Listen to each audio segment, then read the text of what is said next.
My wife took me to dinner with her German boss. I smiled like a fool, pretending I didn't speak German. She caressed her stomach and told him, "Don't worry, the idiot is so happy about the pregnancy. He will raise your son thinking it's his." I calmly poured more wine and said in perfect German, "I'm glad to have you here. Follow this story until the end and comment the city you're watching from, so I can see how far my story has reached." I should have known something was wrong the moment Cassidy suggested dinner with her boss. In our 5 years of marriage, she had never once wanted me to meet Albert Richter. She always claimed their relationship was strictly professional, that mixing business with personal life was inappropriate.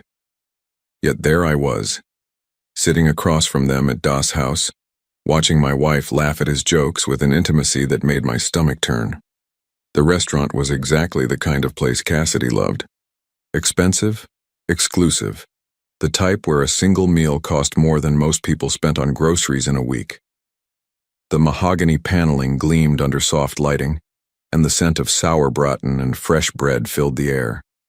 White tablecloths crisp as fresh snow, crystal glasses that caught the light just so.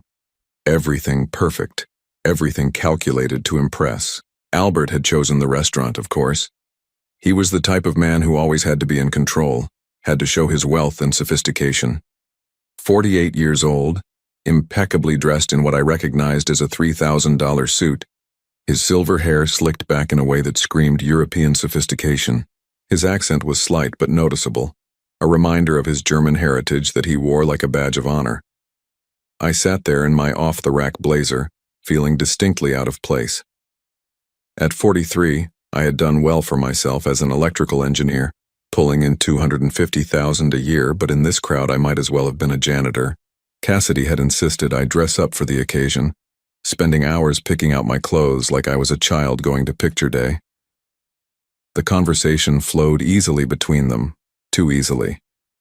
They spoke about colleagues I had never heard her mention, shared inside jokes that excluded me completely. I watched Cassidy's face light up when she looked at him, an expression I hadn't seen directed at me in months, maybe years. The way she leaned forward when he spoke, how her fingers traced the rim of her wine glass when she laughed at his stories. I tried to participate, asking polite questions about their work, but every attempt felt forced, artificial. They would pause, include me just enough to be polite, then dive back into their private world. I was a third wheel at my own wife's dinner, an uncomfortable observer to an intimacy I was beginning to recognize wasn't entirely professional. Cassidy looked radiant that night. She had spent the entire afternoon at the salon, getting her blonde hair styled in loose waves that framed her face perfectly. Her makeup was flawless, her dress a deep emerald that I had never seen before and probably cost more than my car payment. She was glowing in that way pregnant women are supposed to glow, her hand occasionally drifting to the small bump that was just beginning to show. The pregnancy had been a surprise, announced just 3 months earlier with tears of joy and promises of the perfect family we would build together. I remembered the moment she showed me the positive test, how my heart had soared with the possibility of becoming a father. At 43, I had given up on the idea of children, but suddenly there was this gift, this second chance at the family I had always wanted. Now, watching her across the table, something felt wrong. The timeline had always bothered me, though I had pushed the doubts aside. She had announced the pregnancy right after returning from a business trip to Munich, the same trip where she had worked closely with Albert on a major acquisition. When I asked about the dates, she had been vague, dismissive, telling me I worried too much about details. The waiter brought another bottle of wine, something German that Albert had selected with great ceremony. He poured for all of us, though Cassidy only pretended to sip hers, citing the pregnancy. I noticed Albert didn't seem disappointed by her abstinence. If anything, he seemed pleased, protective even. The way he looked at her when she mentioned the baby made something cold settle in my stomach. That was when they started speaking German. It began innocuously enough. Albert made a comment about the wine, something about the region it came from. Cassidy responded in what I assumed was agreement, her pronunciation smooth and confident. I had known she spoke some German from her college years, but I had never heard her speak it with such fluency, such comfort. I sat there, smiling like the fool they clearly thought I was, as their conversation shifted entirely into German. They didn't even attempt to include me, didn't pause to translate or explain. I was simply furniture at that point, a decoration that happened to be sharing their table. My grandmother had been German. She had come to America as a young woman but had never lost her language, her culture. She had insisted on teaching me German as a child, making me spend summers with her practicing until I was fluent. It was one of my few secrets, something I had never shared with anyone, not even Cassidy. There had never been a reason to mention it, never been an opportunity where it mattered. Until tonight. I listened, my face maintaining the same polite, confused smile, as Albert told my wife how proud he was of her performance. Not her work performance, but her performance with me. How convincing she was. How well she played the role of the devoted wife. My hand tightened around my wine glass as Cassidy laughed, a sound like crystal breaking. She told him how easy it was, how I believed everything she said without question, how trusting I was, how naive. The word she used was tulpelhaft, foolish, clumsy, stupid. Albert leaned closer, his voice dropping to what he probably thought was a whisper. He asked about my reaction to the pregnancy news, whether I had suspected anything. Cassidy shook her head, her hand moving to caress her stomach in a gesture I had thought was maternal instinct but now recognized as something else entirely. Don't worry, she said in German, her voice filled with cruel amusement. The idiot is so happy about the pregnancy. He will raise your son thinking it's his. The world stopped. Everything around me seemed to freeze in that moment. The gentle clinking of glasses from other tables, the soft murmur of conversations, the warm glow of the candlelight, all of it faded into background noise as those words echoed in my mind. Your son. Not our son. Your son. I sat there, my face still wearing that same stupid, trusting smile, as my entire life collapsed around me. 5 years of marriage, reduced to a performance. 3 months of joy about becoming a father, revealed as the cruelest joke imaginable. Every tender moment, every shared dream, every promise of forever. Nothing but lies crafted by a woman who saw me as nothing more than a fool to be manipulated. Albert reached across the table and squeezed her hand, their fingers intertwining in a gesture so intimate it made me physically ill. He told her how much he loved her, how excited he was about their child, how perfectly everything was working out. They had been planning this for months, he said. The pregnancy, the timing, even this dinner was all part of their elaborate deception. I watched my wife, the mother of the child I had been preparing to love with every fiber of my being, nod and smile as her lover praised her for her ability to lie to my face. She was good at it, he said, a natural actress. She could make me believe anything. The waiter approached our table asking if we needed anything else. I looked up at him, my throat dry, my voice somehow steady despite the earthquake happening inside my chest. Actually, yes, I said, my words cutting through their German conversation like a blade through silk. I think we need to discuss something important. Albert and Cassidy both turned to look at me, their faces still relaxed and happy, not yet realizing that everything was about to change. I reached for the wine bottle, my movements deliberate and controlled. I poured myself a generous glass, the dark red liquid catching the candlelight like blood. Then I set the bottle down carefully, precisely, in the exact center of the table. I raised my glass slightly as if making a toast, and looked directly into Albert's surprised eyes. Prost, I said clearly, letting the German word hang in the air between us. To new beginnings and the end of illusions. The color drained from Cassidy's face so quickly I thought she might faint. Albert's mouth fell open, his confident smile crumbling into something approaching terror. The silence that followed my German toast was deafening. I could hear my own heartbeat, could hear the soft jazz playing from hidden speakers, could hear the gentle murmur of conversations from other tables where other couples were probably having normal, honest dinners, where other men weren't discovering that their entire lives had been elaborate lies. Cassidy's wine glass trembled in her hand. A few drops of the burgundy liquid spilled onto the crisp white tablecloth, spreading like a small blood stain. Her green eyes, the ones I had fallen in love with 6 years ago, darted between Albert and me like a trapped animal looking for an escape route that didn't exist. Albert recovered first, though barely. His face had gone from confident charm to something approaching panic in the space of a heartbeat. He straightened his tie, a nervous gesture that betrayed the composure he was desperately trying to maintain. "Neil," he said carefully, his accent thicker now, more pronounced. "I think perhaps there has been some misunderstanding." I set my wine glass down with deliberate precision, the same way I approached everything in my work as an engineer. Measured, calculated, every movement purposeful. "Oh, I don't think there's any misunderstanding at all, Albert," I replied in English, keeping my voice conversational, almost friendly.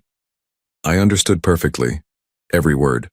Cassidy finally found her voice, though it came out as barely more than a whisper. "Neil, baby, you don't speak German. You're confused. Albert was just telling me about his family, about his mother who lives in Munich." The lie came so easily to her lips.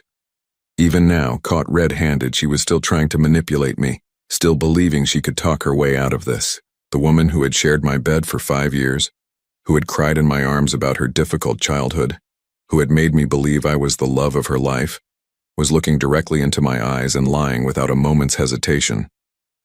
"Your German is quite good, Cassidy," I said, still maintaining that conversational tone that was driving them both toward panic. "Much better than you ever let on. Especially that part about me being an idiot who would raise another man's son thinking it was mine. Your pronunciation of Tulpelhaft was particularly impressive." She went completely white. Not pale, not flushed, but truly white, as if every drop of blood had drained from her body. Her hand, the one that had been caressing her belly just moments before in what I now knew was a mockery of maternal love, began to shake violently. Albert leaned forward, his voice urgent now, all pretense of casual dinner conversation abandoned. "Neil, listen to me. This is not what you think. Cassidy and we work together, yes, but tonight, this was just business discussion." I almost laughed. Almost. The absurdity of it was overwhelming. Here was a man who had just heard his lover discuss their plan to trick me into raising his child, and he was still trying to convince me it was business. "Business," I repeated slowly, as if tasting the word. "Is that what you call it when you tell the mother of your child how proud you are of her performance? When you discuss how excited you are about your son? When you plan how to deceive her husband?" The words hung in the air like an accusation, like a judgment. Around us, the restaurant continued its elegant dance. Waiters glided between tables. Other diners laughed and clinked glasses. The world moved on as if mine hadn't just shattered into a million irreparable pieces.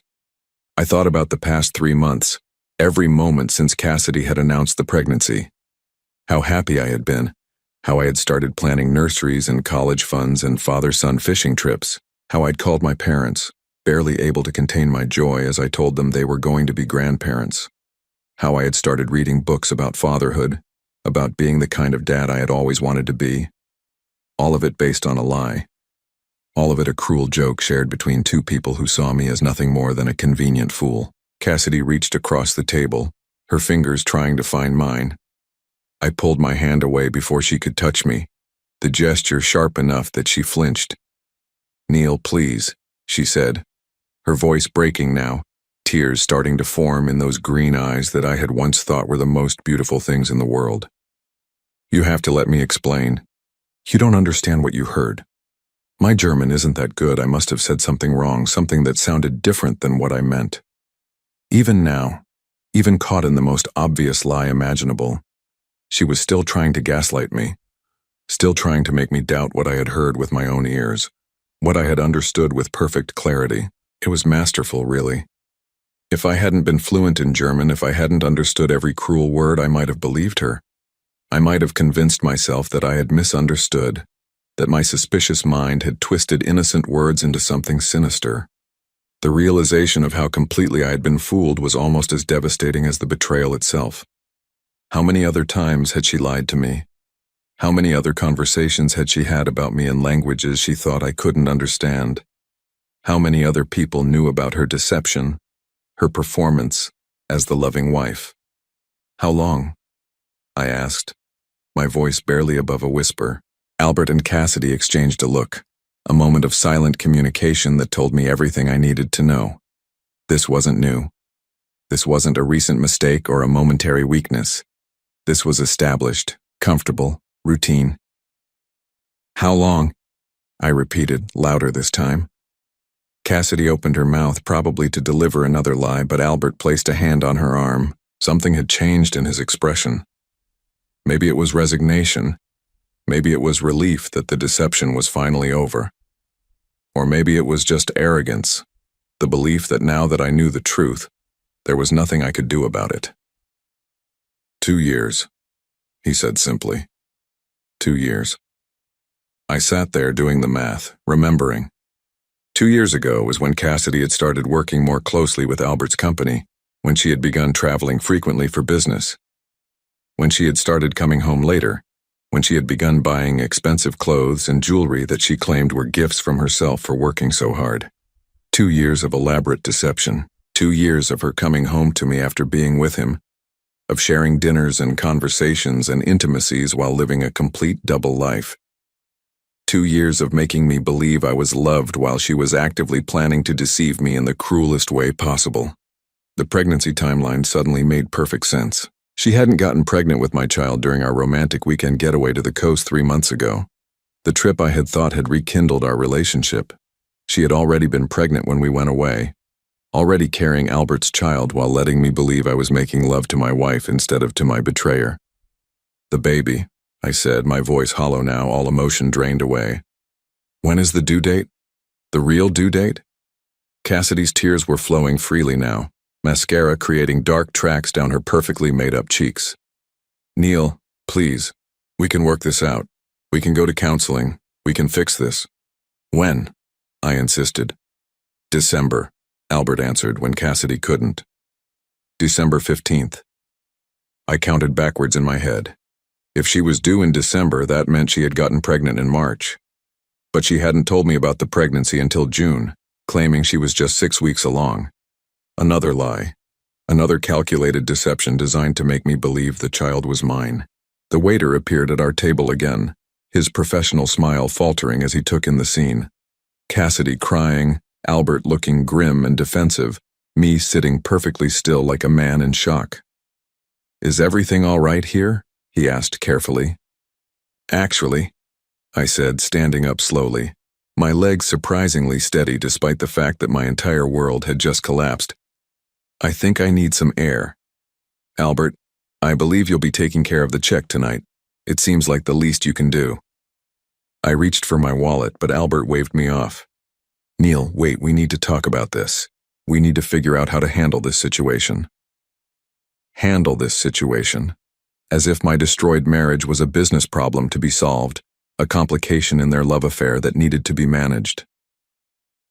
"There's nothing to handle," I said, my voice perfectly calm now, almost conversational. "You two can have each other. You've already been having each other for 2 years. You're having a child together. It seems like everything has worked out exactly as you planned."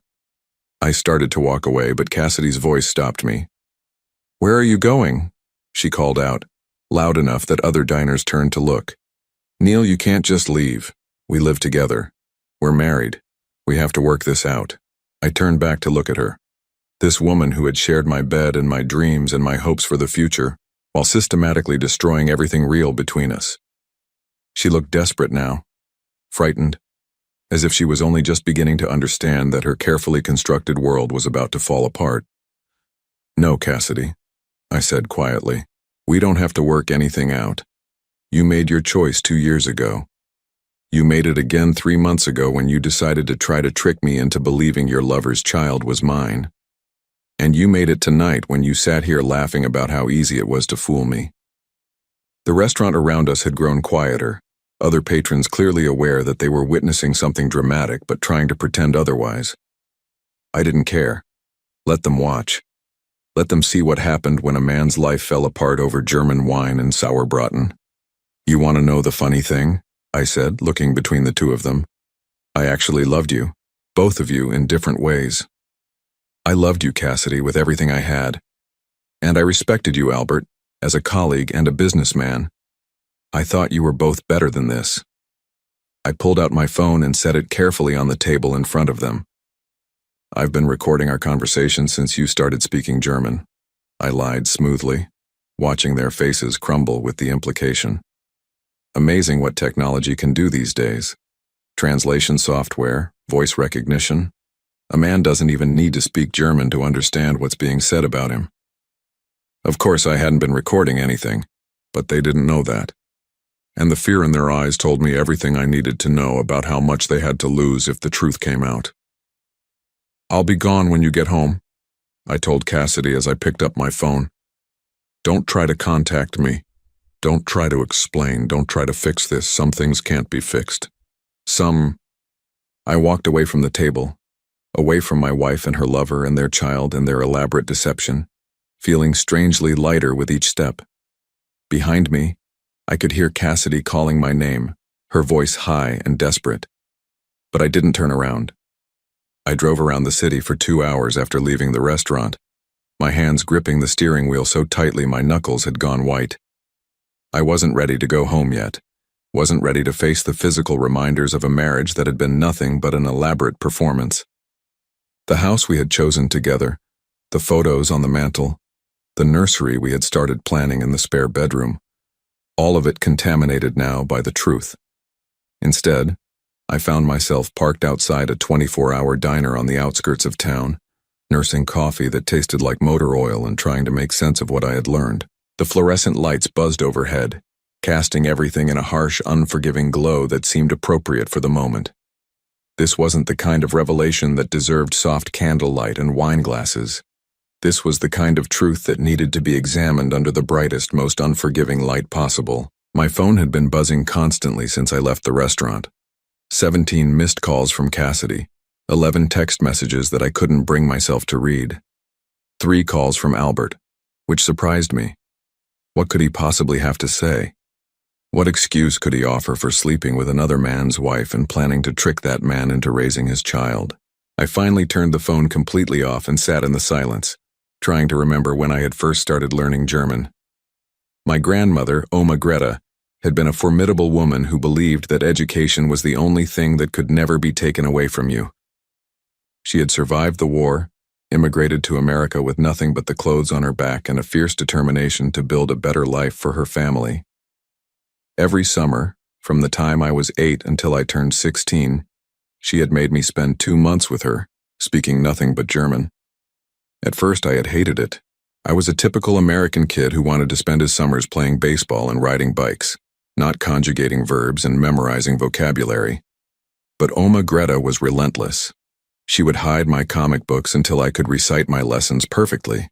She would make me translate American movies as we watched them together. She would speak to me only in German, forcing me to respond in kind or go without whatever I was asking for. By the time I was in high school, I was completely fluent. More than fluent, actually. I could think in German, dream in German, understand not just the words, but the subtle cultural nuances that gave those words meaning. It was a skill I was proud of, but it had never seemed relevant to my adult life. None of my friends spoke German. I didn't travel to German-speaking countries. I had never even mentioned it on job applications because it wasn't useful for an electrical engineer working with American companies. I had certainly never told Cassidy about it. When we first started dating, she had mentioned studying German in college, and I had nodded politely and changed the subject. There had been no reason to reveal my fluency. It was just one of those random facts about myself that didn't seem worth sharing, like the fact that I could juggle or that I knew all the words to every Beatles song. Now that random, seemingly irrelevant skill had revealed the most important truth of my life. When I finally drove home, it was nearly midnight. The house was dark, except for the porch light that Cassidy always left on for me when I worked late. A normal gesture from a normal wife in what I had thought was a normal marriage. Now even that small kindness felt calculated, part of the performance she had been putting on for 2 years. Her car was in the garage, but I could see she was awake. Light spilled out from under the bedroom door, and I could hear her moving around upstairs. Pacing probably, planning what to say when I came home, crafting the next set of lies that might save her carefully constructed deception. I didn't go upstairs. Instead, I went to my study. The one room in the house that was completely mine. Dark leather furniture that I had chosen, bookshelves filled with technical manuals and classic novels, a desk where I sometimes worked on freelance projects or just sat and thought. It smelled like the expensive scotch I kept in the bottom drawer and the leather cleaner I used on the furniture. It was my sanctuary, the place I retreated to when I needed to think. I poured myself 3 fingers of Macallan 18-year-old scotch, a bottle I had been saving for a special occasion. This seemed like as special as occasions got, though not in the way I had ever imagined. That was when I started really thinking about the timeline, really examining the past 2 years with the cold analytical mind I used for solving engineering problems. If Cassidy and Albert had been having an affair for 2 years, there would be evidence. Patterns, inconsistencies that I had ignored or explained away because I had trusted my wife implicitly. I opened my laptop and started going through our financial records, something I rarely did because Cassidy handled most of our household expenses. She had a degree in business administration and had always been good with money, or so I had thought. I gave her access to our joint checking account and trusted her to manage everything while I focused on my career. What I found made my blood run cold. Over the past 2 years, there had been charges I had never seen before. Expensive dinners at restaurants I had never been to, hotel rooms in cities where Cassidy claimed to be traveling alone for business, purchases at lingerie stores that specialized in items I had never seen her wear. The amounts weren't huge individually, but they added up. Nearly $20,000 in unexplained expenses, all carefully hidden among legitimate household costs. But it was the patterns that really told the story. Every month, like clockwork, there were charges at the same upscale hotel in downtown, the Meridian, where rooms started at $400 a night. Always on Thursday afternoons, always followed by charges at expensive restaurants nearby. Sometimes there were purchases at jewelry stores, designer boutiques, spas that specialized in couples treatments. I cross-referenced the dates with Cassidy's work calendar, which she kept meticulously updated on our shared computer.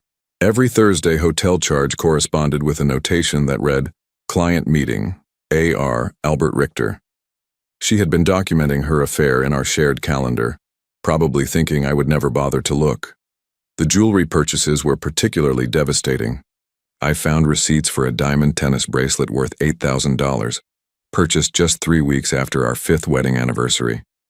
She had told me it was a gift to herself for landing a big client, a reward for her hard work. I had been proud of her success, proud that my wife was doing so well in her career that she could afford to treat herself to something special. Now I realized it had probably been a gift from Albert, purchased with money from our joint account. She had used my money to buy herself jewelry from her lover, then lied to my face about where it came from. The audacity of it was breathtaking. I found the receipt for the pregnancy test, purchased 2 weeks before she told me she was expecting. Not one test, but 3 different brands, as if she wanted to be absolutely certain before she started the next phase of her deception. The date was devastating. March 23rd. If she had been testing for pregnancy in late March, she would have conceived sometime in early March.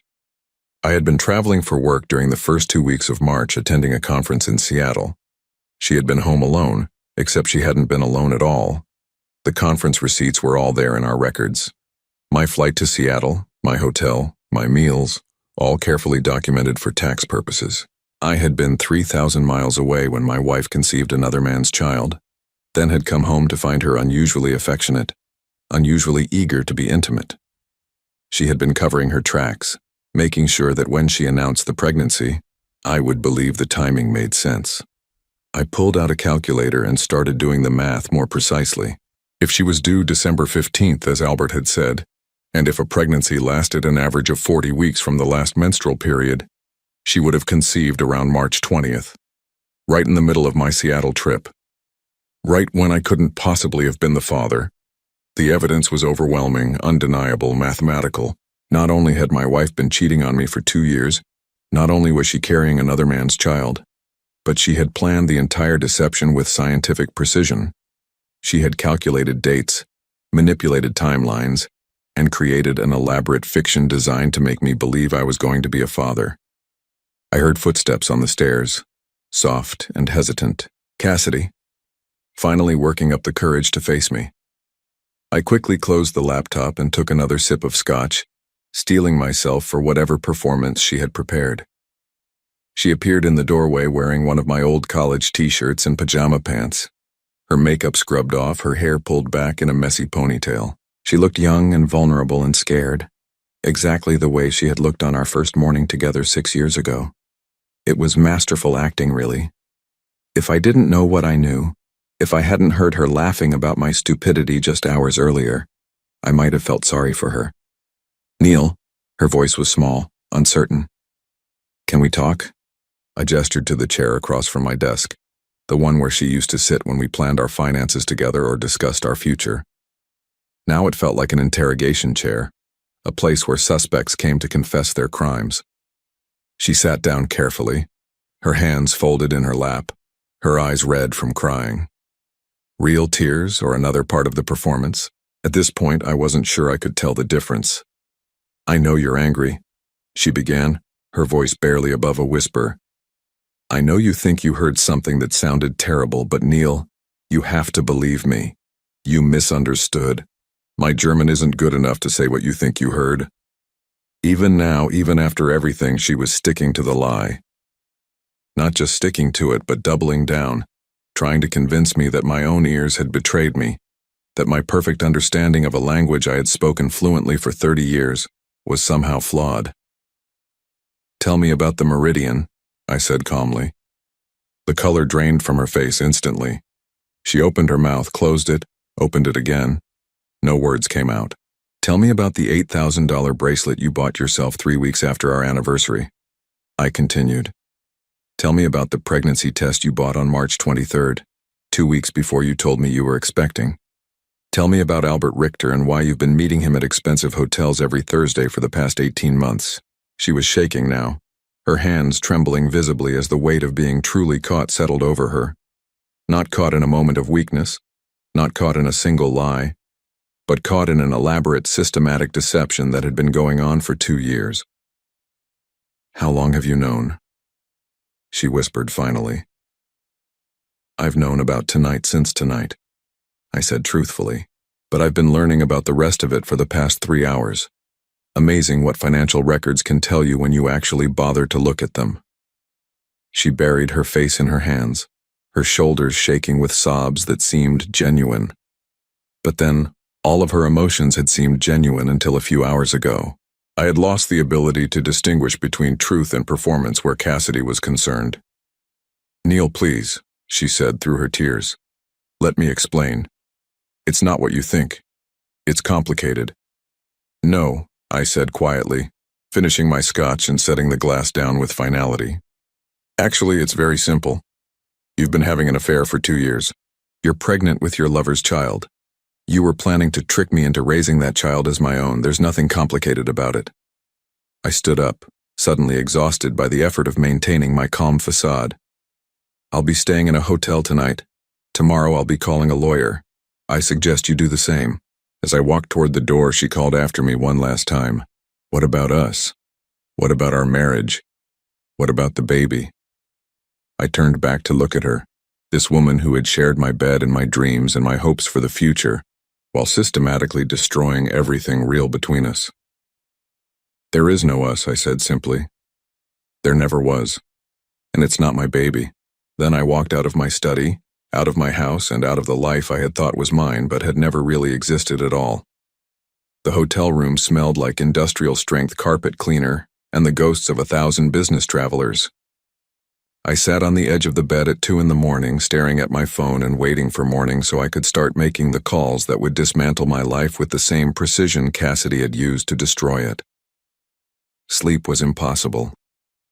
Every time I closed my eyes, I saw Cassidy's face at dinner, radiant and cruel as she told Albert how easy it was to fool me. I heard her voice describing me as an idiot who would raise another man's son without question. I felt that moment of realization over and over again, that sickening drop in my stomach as everything I thought I knew crumbled into dust. The financial records were spread across the hotel desk like evidence in a crime scene, which I supposed they were. I had printed everything out before leaving the house, wanting physical proof of the systematic theft and deception. $20,000 over 2 years might not sound like much to some people, but it wasn't really about the money. It was about the elaborate planning, the casual cruelty of using my own resources to fund her betrayal. But as devastating as the financial evidence was, it paled in comparison to what I had discovered in Cassidy's email account. She had never been particularly careful about computer security, and we had shared passwords for most of our accounts for years. It was one of those married couple conveniences that had seemed sweet and trusting at the time. Now it gave me access to a digital record of her double life that was more damning than anything I could have imagined. The emails with Albert went back 26 months, starting innocuously enough with work-related discussions, but quickly evolving into something much more intimate. I read them in chronological order, watching in real time as a professional relationship became flirtation, then seduction, then a full-blown affair complete with detailed plans for their secret meetings. Albert, it turned out, was married. Not just married, but married to a woman named Helena whose family owned a chain of luxury hotels across Europe. Helena Richter wasn't just wealthy, she was generationally wealthy, the kind of money that came with social expectations and public scrutiny. Albert couldn't afford a messy divorce, couldn't risk his wife discovering his affairs. So he had made Cassidy his kept woman, setting her up with an allowance and expensive gifts while maintaining the facade of his respectable marriage. The pregnancy had been planned. Not just planned, but strategically timed to coincide with what Albert called the Seattle opportunity. They had known about my conference weeks in advance, had used my travel schedule to ensure that the conception would happen while I was conveniently 3,000 miles away. In one particularly nauseating email, Cassidy had joked about how excited I had been when she told me she was ovulating right when I got back from my trip. They had been laughing at me, not just deceiving me, but actively mocking my trust, my joy, my excitement about becoming a father. In their emails, I was referred to as the husband, as if I were just a role to be managed rather than a human being with feelings and rights, and a heart that could be broken. The most devastating email was from just 2 weeks ago. Albert had written to Cassidy about his long-term plans, about how they would handle the situation after the baby was born. He wanted her to wait until the child was at least 2 years old before initiating divorce proceedings, long enough for me to be firmly attached to the child, long enough for the courts to view me as the father regardless of biological reality. Then she would leave me, taking half of everything I had built while he quietly supported her from the shadows. It was a 10-year plan.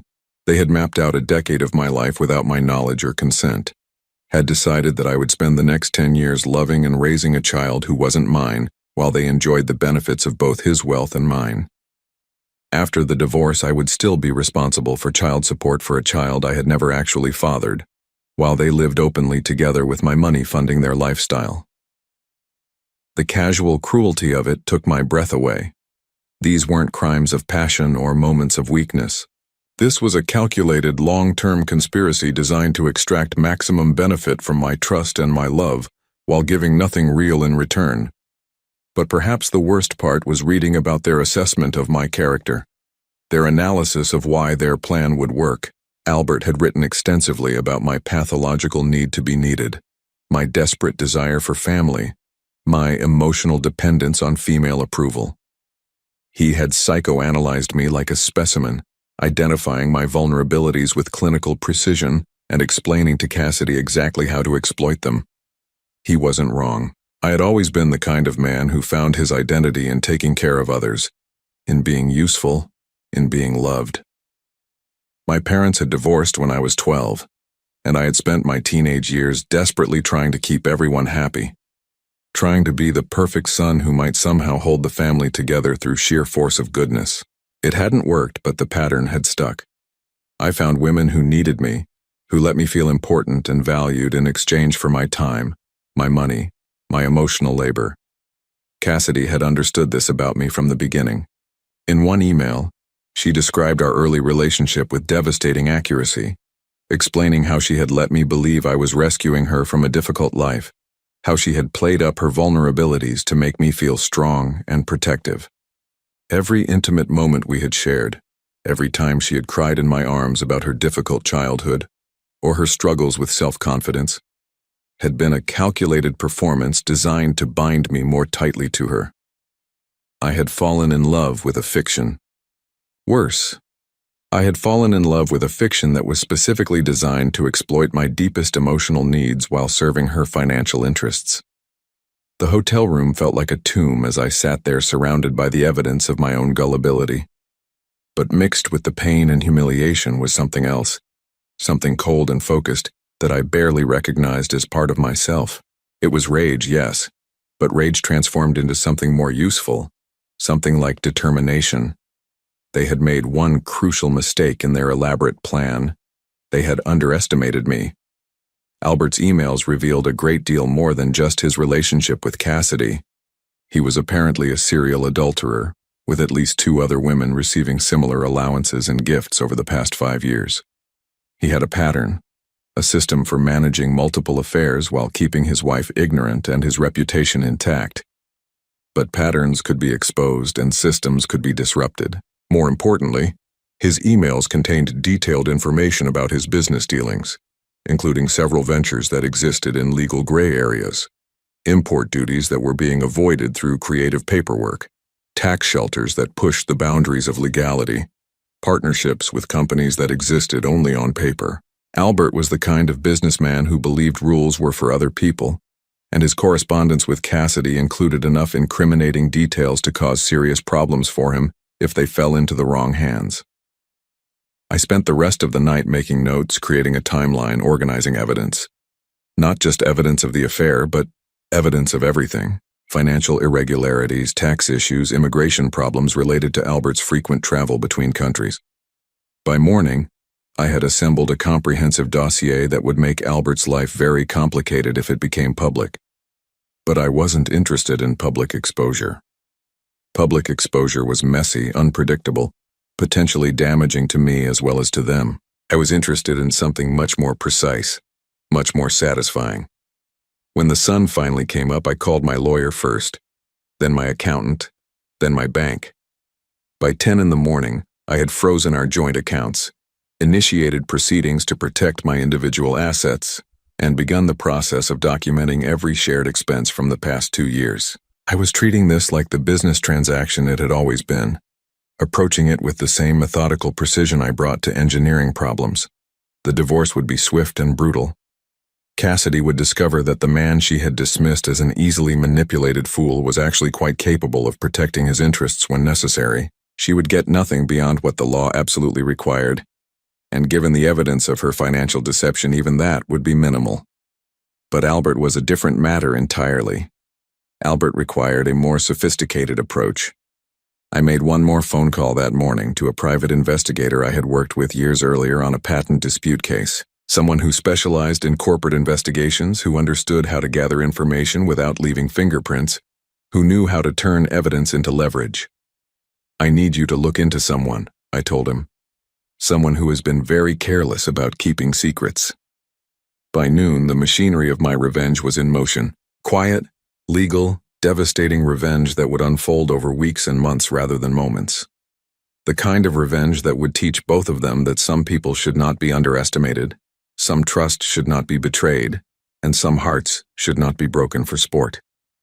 I checked out of the hotel and drove back to my house to collect some clothes and personal items. Cassidy was gone, probably at work, probably trying to maintain the fiction that everything was normal while her world prepared to collapse around her. But there was a note on my desk, written in her careful handwriting on expensive stationery that I had probably paid for without realizing it. "Neil, I know you won't believe me, but I do love you. I never meant for things to go this far. Please call me. We can fix this if you'll just give me a chance to explain. The baby could still be yours. The timing isn't as clear as you think it is. Please don't throw away our marriage over a misunderstanding. I'm begging you. Cassidy." I read the note twice, marveling at her ability to lie even when she had nothing left to lose. The baby could still be mine. Even now, even after I had heard her call it Albert's son in perfect German, she was still trying to plant seeds of doubt. I folded the note carefully and put it in my jacket pocket, not because I believed a word of it, but because it was evidence of her continued attempts to manipulate me even after being caught. My lawyer would find it useful.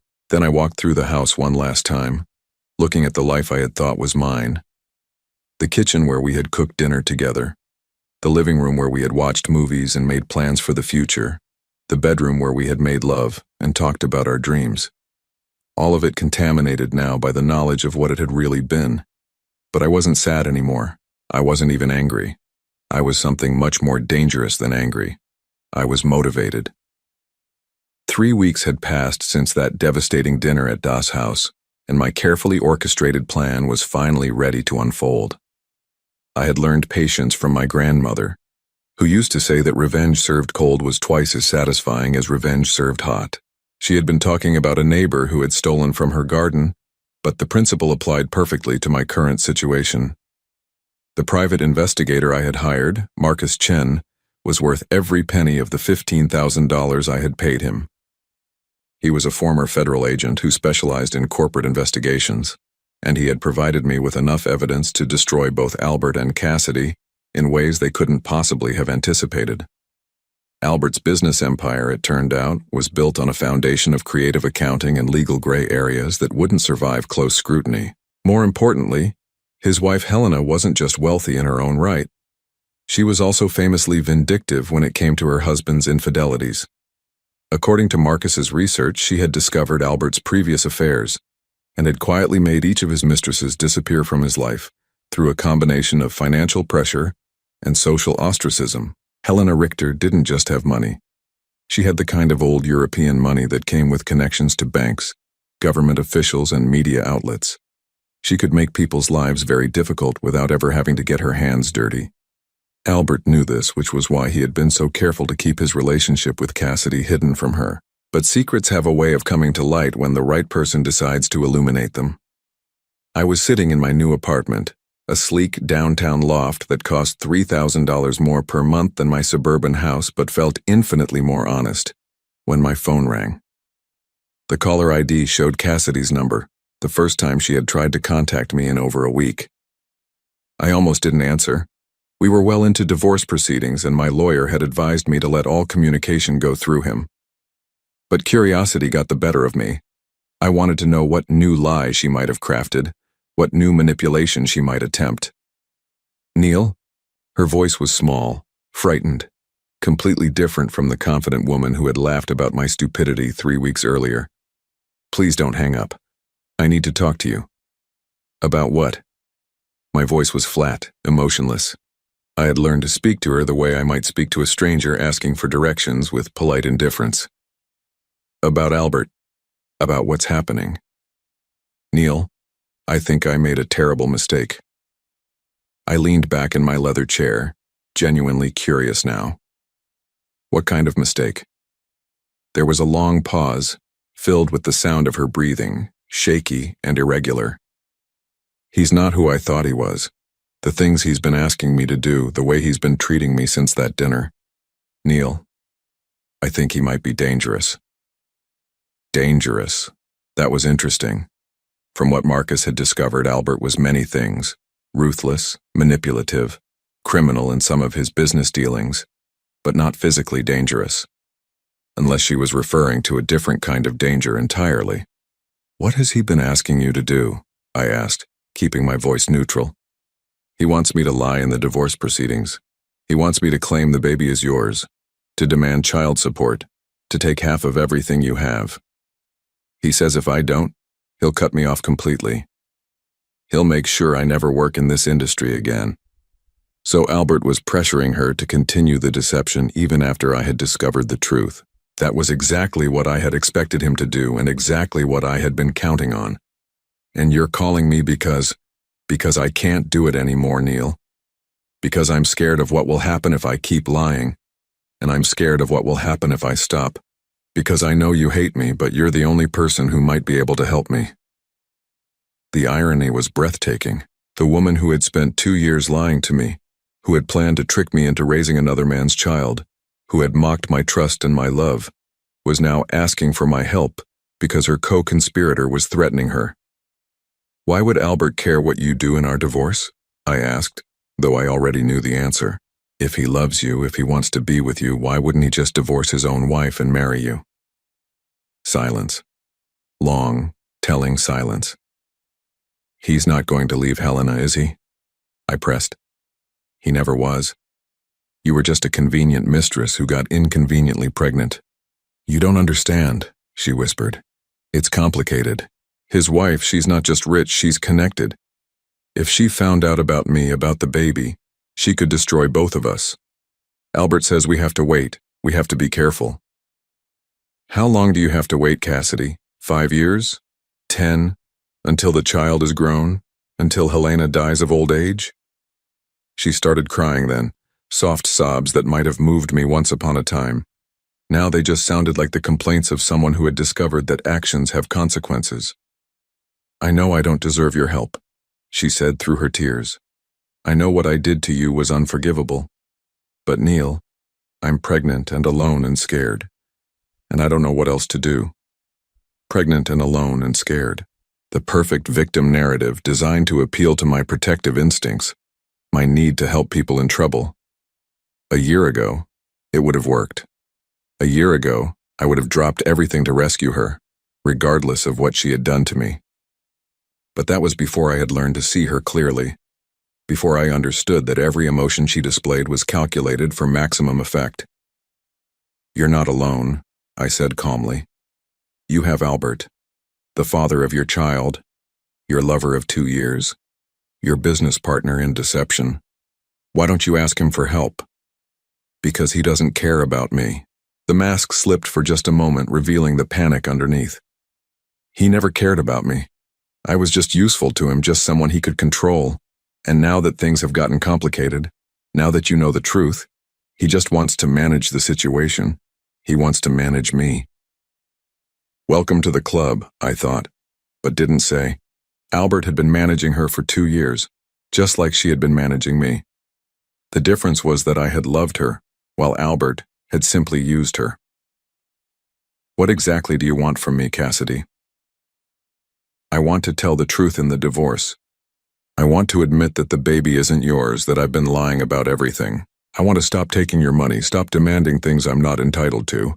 But Albert says if I do that, he'll ruin me. He'll make sure I can't find work anywhere. He'll tell everyone I'm unstable, unreliable. He has connections, Neil. He can destroy my reputation with a phone call.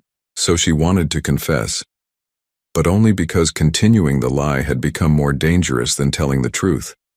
Not because she felt guilty, not because she wanted to do the right thing, but because Albert was no longer protecting her, and she needed a new protector. And you think I should protect you from the consequences of your own choices? I think you should want the truth to come out, she said, her voice gaining strength as she found her angle. I think you should want everyone to know that you're not the father, that you're not responsible for this child. I think you should want your freedom.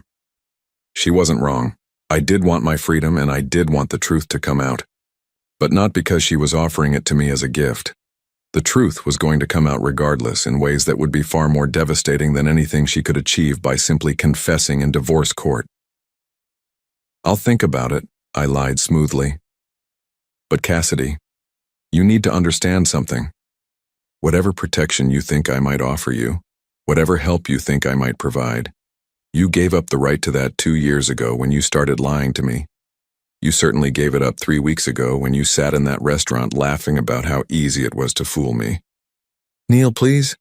I'll be in touch, I said, and hung up before she could say anything else. I sat in the silence of my new apartment, looking out at the city lights, feeling something that might have been satisfaction if it hadn't been so cold. Cassidy was finally beginning to understand the position she had put herself in. Albert was showing his true colors, revealing that she had never been anything more to him than a useful tool. And tomorrow, the final phase of my plan would begin. I had sent Helena Richter a carefully crafted email 3 days earlier, using an anonymous account, and including just enough information to pique her curiosity without revealing my identity. Details about Albert's Thursday afternoon hotel visits, copies of credit card receipts for jewelry purchases that had never appeared in her jewelry box, photographs that Marcus had taken of Albert and Cassidy together at restaurants around the city. Nothing that could be traced back to me. Nothing that violated any laws, just information that a concerned citizen thought she should have about her husband's activities. Helena had responded within hours, hiring her own investigators to verify the information I had provided. By now, she would have confirmation that her husband was not only having an affair, but that he had gotten his mistress pregnant and was planning to use another man's money to support their child. According to Marcus's research into her previous responses to Albert's infidelities, Helena didn't get mad. She got thorough. She would dismantle Albert's life piece by piece, methodically and legally, using her resources and connections to ensure that he lost everything that mattered to him. His business partnerships, his social standing, his comfortable lifestyle, all of it would disappear as she exerted the kind of pressure that money and influence could bring to bear. Albert thought he was safe because he had been careful. He thought his wealth and his charm and his carefully cultivated reputation would protect him. He had never imagined that his discarded victims might be intelligent enough, patient enough, or motivated enough to destroy him using his own weapons against him. Tomorrow morning, Helena's lawyers would serve Albert with divorce papers and a restraining order. His business accounts would be frozen pending investigation into potential financial irregularities that an anonymous tip had brought to the attention of the appropriate authorities. His carefully constructed world would begin to collapse, and he would be too busy trying to save himself to worry about managing Cassidy or pressuring her to continue lying. And Cassidy herself would discover that being the pregnant mistress of a powerful man was a very different thing than being the pregnant mistress of a man whose power had just evaporated overnight. I poured myself a glass of wine, a bottle I had chosen myself from a wine shop I had discovered in my new neighborhood, and raised it in a toast to my grandmother's memory. "Revenge served cold, O Magretta," I said aloud. "Just like you taught me." The city sparkled beyond my windows, full of possibilities I was only beginning to explore. For the first time in 2 years, maybe longer, I felt genuinely free.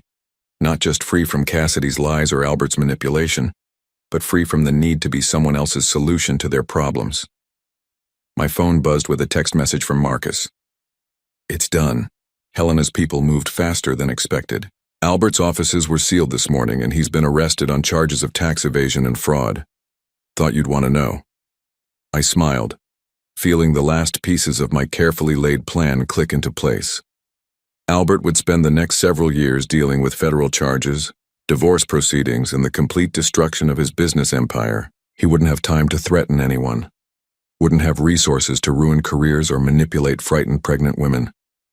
And Cassidy would be truly alone for the first time in years, forced to face the consequences of her choices without anyone to protect her or manage the situation for her. It was, as my grandmother would have said, a very satisfying dinner indeed. 6 months later, I was sitting in a coffee shop near my new office, reading the morning paper and genuinely enjoying the simple pleasure of a quiet Saturday morning, when I saw the headline that brought the whole sorry chapter of my life to a satisfying close. Local businessman sentenced to 7 years for tax evasion and fraud. The article was brief but thorough. Albert Richter, former CEO of Richter International Holdings, had been sentenced to 7 years in federal prison and ordered to pay $4.8 million in restitution to various government agencies. His business empire had been liquidated to pay his debts, his assets seized, his reputation destroyed. The article mentioned that his wife, Helena Richter, had divorced him while he was awaiting trial and had publicly stated that she would not be visiting him in prison. There was no mention of Cassidy in the article, but I knew from my lawyer that she had given birth to a son 3 months earlier. A son that Albert would never meet outside of a prison visiting room, assuming Helena didn't use her influence to prevent even that small contact.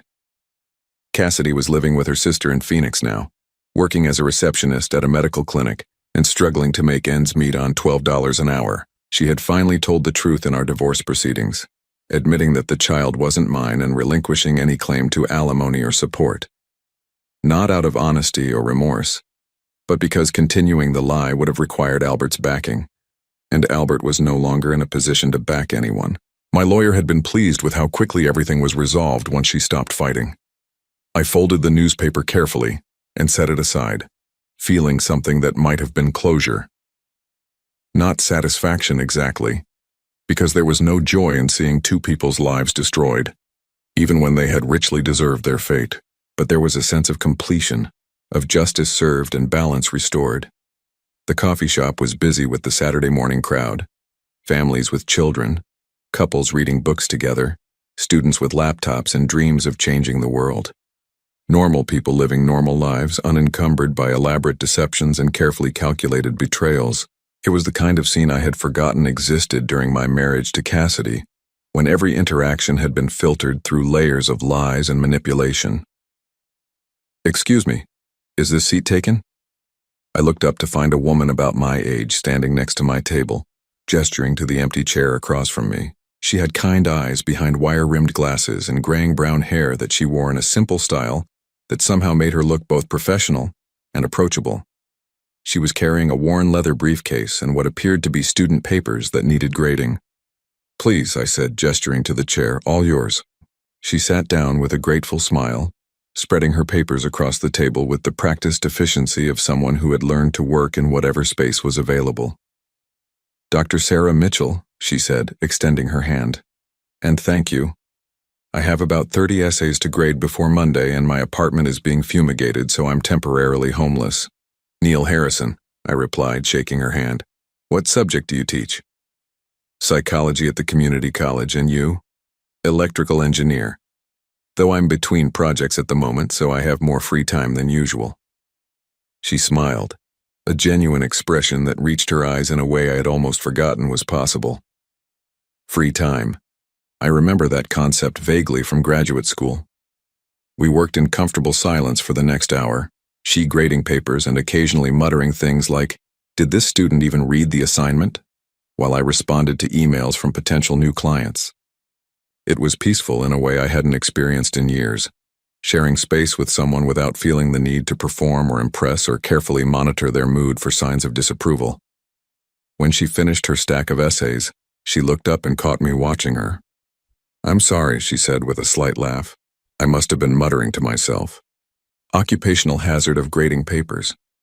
"Not at all," I said. "I was just thinking how nice it is to work next to someone who's actually doing what they appear to be doing." She raised an eyebrow. "That's an oddly specific thing to appreciate."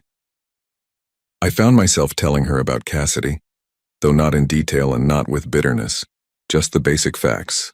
A marriage that ended when I discovered my wife had been living a double life. A divorce that was finalized 3 months earlier. The ongoing process of rebuilding my life from scratch.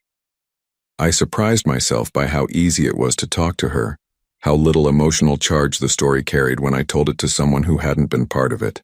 "I'm sorry," she said when I finished. "That must have been incredibly difficult." "It was," I admitted. "But it was also liberating, in a strange way. I spent 2 years thinking I was losing my mind because nothing my wife said ever quite made sense. Nothing she did ever quite added up. Discovering that I wasn't crazy, that she really was lying about everything was almost a relief." Sarah nodded thoughtfully. "I see that sometimes in my students. They come in convinced they're stupid because they can't understand their relationships, can't figure out why nothing their partner does makes sense. Usually it turns out they're not stupid at all. They're just dating someone who lies constantly." "Is that a common phenomenon?" "More common than you'd think," she said. "People who lie pathologically are often very good at making their victims feel like the problem is their own perception rather than the liar's dishonesty. It's a form of psychological manipulation called gaslighting." I thought about that for a moment, remembering how many times Cassidy had made me feel like I was being paranoid or suspicious when I questioned inconsistencies in her stories. "How do people recover from that?" I asked. "Slowly," she said with a smile. "And usually with the help of people who tell them the truth even when it's uncomfortable. People who don't have an agenda beyond basic human kindness." We talked for another hour about psychology, about engineering, about the books we were reading and the places we wanted to travel. She was divorced as well, had been for 3 years after discovering that her ex-husband had been embezzling money from the nonprofit organization where he worked. She understood betrayal. Understood the long process of learning to trust your own judgment again after someone you loved had systematically undermined it. When she finally packed up her papers, I found myself reluctant to let her go. "Would you be interested in having dinner sometime?" I asked, surprised by my own boldness. "Somewhere with honest food and honest conversation?" She smiled. that same genuine expression that had caught my attention earlier. I'd like that very much, as long as you promise not to speak any foreign languages I don't understand. I laughed, a real laugh that came from somewhere deep and unguarded. I promise, English only, and the complete truth, even when it's boring.